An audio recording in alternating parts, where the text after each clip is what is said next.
Bienvenidos, bienvenidas, bienvenides. Tenemos el orgullo de tener con nosotros a John Coven, un invitado magnífico como Creative Leader de la Escuela de Arquitectura, Arte y Diseño.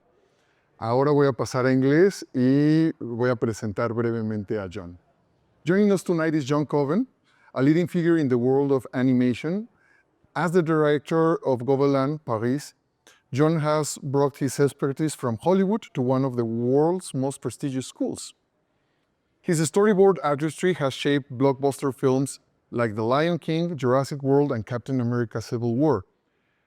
With a career that spans iconic franchises and groundbreaking animation, John continues to inspire the next generation of animators. Welcome, John. Thank you for being here. And I'll get going with the first question. It's going to be fun. We're going to have fun today with John. And my first question, it's not really a question. It's more like a cue for you. And we might have 3 minutes for this. So I'll challenge you. It's a very quick exercise. Name a profession, a mythical animal, and a situation that have nothing to do with each other. We'll use this for the next question. Just a profession, a fantastical animal, and a situation that have nothing to do with each other. And we'll use them. A garbage collector, a griffin. A griffin, a garbage collector. And a situation? Yeah, situation, whatever. The Olympics. The Olympics. That's amazing. So now, what would absolutely have to be in the first few frames of a storyboard that brings those elements together? Yeah, I know. It's a very quick one. Yeah. It's supposed to be fun. Well, I think you'd have to use, the camera's really good at holding things that are in different planes. Yeah. So I see each one of those things as being maybe a plane. You know, you've got the garbage collector in the foreground. I've just finished watching the Olympics. So there's an Olympic stadium or the Eiffel Tower with the Olympic rings in the middle ground and the griffin flying in the background. That's amazing. So we now highlight your ability to think very quickly as a storyboard artist. Yeah, so practice. With that in mind, but let's switch to a more serious one and we'll go back and forth between fun and serious questions. Okay. So, space. Yeah. You work with some big names. Who are the people that have truly changed your life in the world of animation and film, and why? And speaking of transformations, how has Gobelin changed your life since you took the role of director? I think in every career, there are a few key people and situations that change your life, that bring you to the next level. I have to say, I like to say, this is not so serious, but I like to say I started out in low budget and I paddled around in the cesspool of low budget for 5 years, in the early 90s, in live action, doing one lousy erotic thriller after another. And until I made a movie called, I storyboarded a movie called The Usual Suspects, and suddenly that took me to a higher level. Then there was an executive producer named Michael Grillo, who twice made big contributions to my career. Once he helped me get into the Art Directors Guild, which is the union for live action storyboard artists. And then again, I think I sent him a Christmas greeting. And he wrote me back and signed it, the executive producer, the Green Hornet. And I wrote him, I said, do you need a storyboard artist? And he introduced me to Michel Gondry, and I ended up storyboarding the Green Hornet. And that experience led me to meet other people that were key to taking things to the next level. So like in every career, there's a lot of random chance involved. So maybe as a follow-up, would you say that it's about being known, or is more about people wanting to work again with you? It's about doing good work, being reliable, being fun to work with. That makes people want to work with you again and makes them want to recommend you. I didn't finish the second part of your last question though. So how Gobelin has changed my life? Yeah. Gobelin is the first real job I've ever had. Before, I've always been a freelance artist. Yeah, gig So, economy, yeah. and going from gig to gig and relying on people recommending me, I actually have job security now at Gobelin, you know, and I hate it. Yeah. A lot of artists feel the same way sometimes, and that, I think that would be relatable, but it's nice as well, right? It's right. Well, Gobelin has changed my life. It's allowed me to realize a dream that I've had for 40 years, to be able to live in both Los Angeles and Paris, you know, simultaneously, so to speak. So, because I go back and forth, and when I'm in Los Angeles, I'm working to build bridges between the school and the studios in Los Angeles and the Academy of Motion Pictures, and so I get to exist in both places, which is for me a dream come true. That's amazing, actually. It sounds like a dream come true. And well, let's go to the third question. And it's a serious one as well, I guess. But new technologies are revolutionizing animation, from motion capture to augmented reality and so on. Do you think these tools are transforming education at Coven and institutions like Tec de Monterrey, and should they? I think that they should. I've always said Gobelin is based on a solid foundation of knowing how to draw and knowing how to draw motion. I think it must always remain that way. I think it's very important for animators to understand drawing, to understand body mechanics, to understand filmmaking. So I think that will always be the foundation.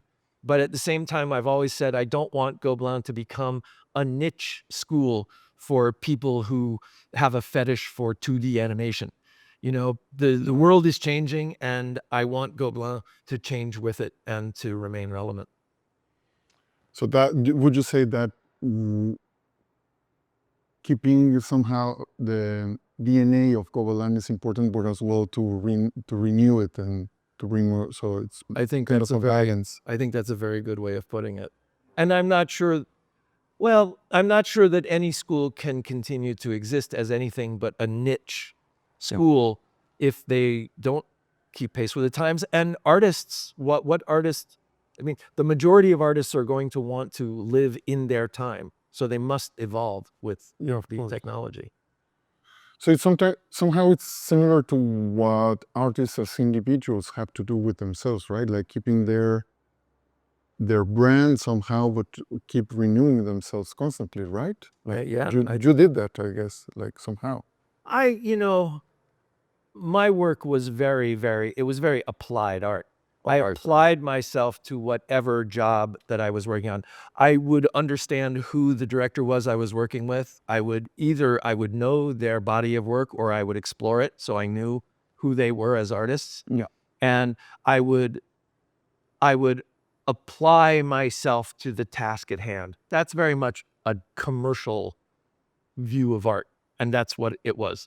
What you said, I think, is very beautiful, but you were talking, I think, more about artists with a capital A, that, you know, the idea of being, what do you say, true to their brand, but evolving at the same time. Yeah. It's beautifully put.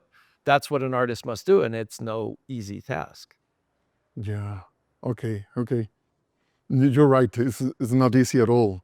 Most of us keep changing as well. Like, well, yes, sometimes and we have to. If you want to remain legitimate, you must accept that life is constant change.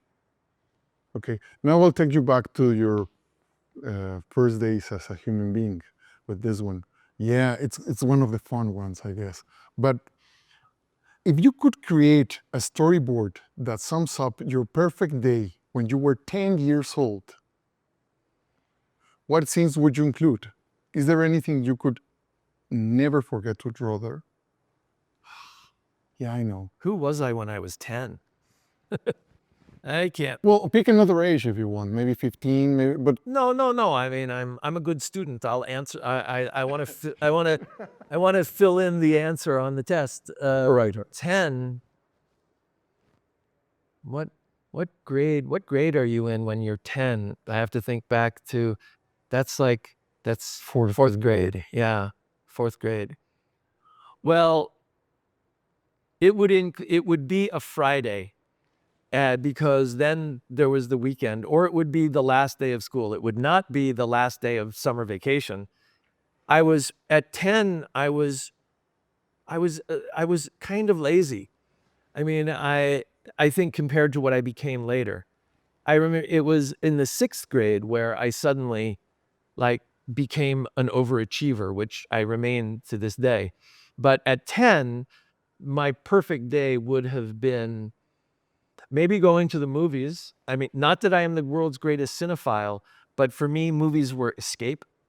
I think that's why the whole idea of fantasy and imagination and escape is why I became a filmmaker and an illustrator and an artist. So it probably would have had to do with my perfect day would have been escape from school, knowing that there was no school coming, going to the movies, maybe when I was 10, maybe sleeping over at my grandmother's who would spoil me. At 10, I just wanted life to be easy. Of course. But you threw a key point there, like the movies, right? That a lot of people could relate to that. Most of us started as kids to relate to what we did later in life. And you said you wanted to be a doctor. When did that kick in? Like at 12, when I became an overachiever. Oh, right. And I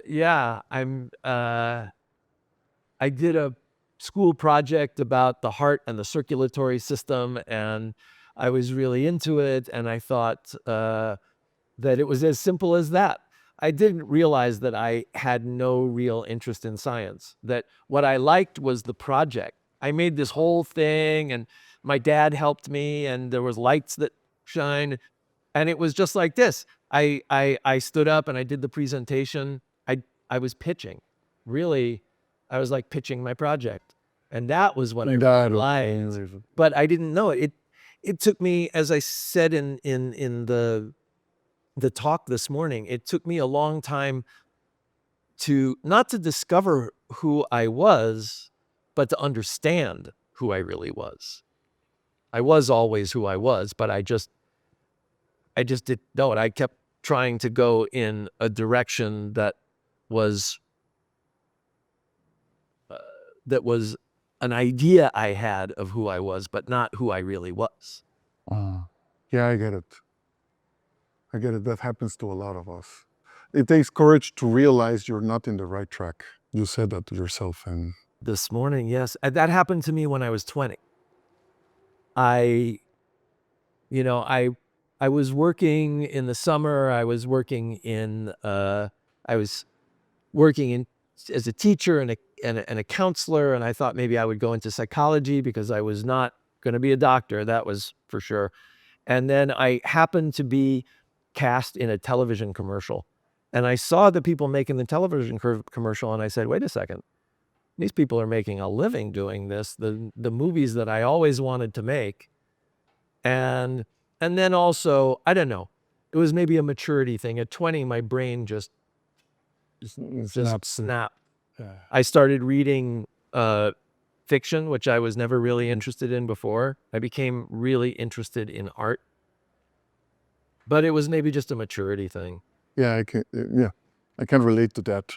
So I guess between 12 and 20, I was deluding myself. I was working hard, but deluding myself. Up until 12, I was just a layabout. Yeah. And then after 20, I was kind of on the road to who I am. All right. Actually, well, for that, we'll ask you for some advice for future animators and artists in general. For students aspiring to work in the film and animation industry, what specific skills should they focus on developing during their time at Golan or maybe at Tec de Monterrey? It depends on whether they want to be 2D animators or 3D animators. The good thing is there's lots of different ways to work in animation, depending on your interests and your natural abilities, which kind of, I think, go together. So if you want to be a 2D animator, then draw. You have to draw like a beast. And if you study 2D animation and you draw well, that means you can also be a visual development artist, you can also be a character designer, you can be a storyboard artist, and eventually a head of story and a director. If you want to study 3D animation, then that's quite different. You don't really necessarily have to be able to draw, although it's always good, but that's more about the animation skills and involved with manipulating the puppets. But then there's also, at Gobelin, we also have a producing program, and that is involved with both raising the money and being involved with the setting up of the project, but also in production management, which is very complicated. The organizing of a project. So really, there are different ways to come at it depending upon what you're interested in, and then also there's the filmmaking aspect of it. No matter what you do, storytelling is very important because everything that every artist contributes in an animated film is pushing the story forward. The way a character moves talks about who the character is. The way a character reacts talks about who the character is, if it's 3D. Obviously 2D too, if you're drawing it. And if you're a visual development artist, the world you create, whether it's a pointy world or a round world or things like that, talk about the story. So I think being interested in storytelling, no matter which part of animation you're involved in and interested in, that's the kind of the key to all of it. And that's key to being good at what you do. All right, I will turn around that one. So what piece of work you ever done, be it storyboard or not, make you think this is going straight to my portfolio, and why? Oh, wow. The second you did it, you said like, this is good work, this is going straight to my portfolio, and why? May it be a storyboard or whatever you choose. Well, there were certain times, it's interesting, there's a sequence that I did for the live action version of The Little Mermaid that just came out in 2023. Yeah. That I thought that of. Because the drawings sometimes flow. It's very interesting. You can't be great all the time. You want to be, but you just can't be. And every once in a while, you're just in the zone and in the flow. And I drew a sequence. I don't know why. I really felt it. And I was drawing these beautiful mermaids and their beautiful tails and the way they moved. And then the Poseidon shows up. And I had, as an inspiration, I had Glenn Keane's beautiful designs for the original animated 2D Little Mermaid. And so I just felt it, And then the funny thing is, right after that, I went into, what happened after that was the pandemic. I went straight pretty much into Chippendale Rescue Rangers. And I went straight from that into being head of story on Mufasa, The Lion King, coming in December 2024 to a theater near you. And I never put it in my it's not online. If you go to johncoven.com and look at my body of work, it's not there because I've never had time. And then as I was finishing Lion King, Gobelin offered me the job of being director, and then I've been as busy as I can be there, and I'm not really looking for more storyboard work. So the thing that I said, oh, this, I have to show them this, is still sitting as digital files on my external hard drive. Is there a chance we can see it maybe, or let's see. Like what? Like right now? No, maybe later. No, but I could, if you want to follow up and post it with this interview or something. It's on my external hard drive back in Los Angeles, but I'll send you some frames if you That want. would be amazing. And we can set it up with the interview.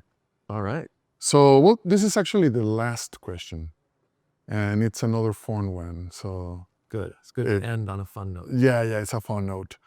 If you could create a theme park based on your work, from your student days to your most recent projects in film and education, what would be the main attraction? What would the main attraction be called, and what kind of madness would visitors experience on it?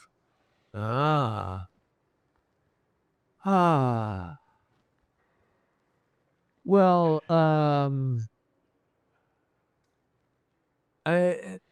it would be like Retroville. Retroville, because the thing that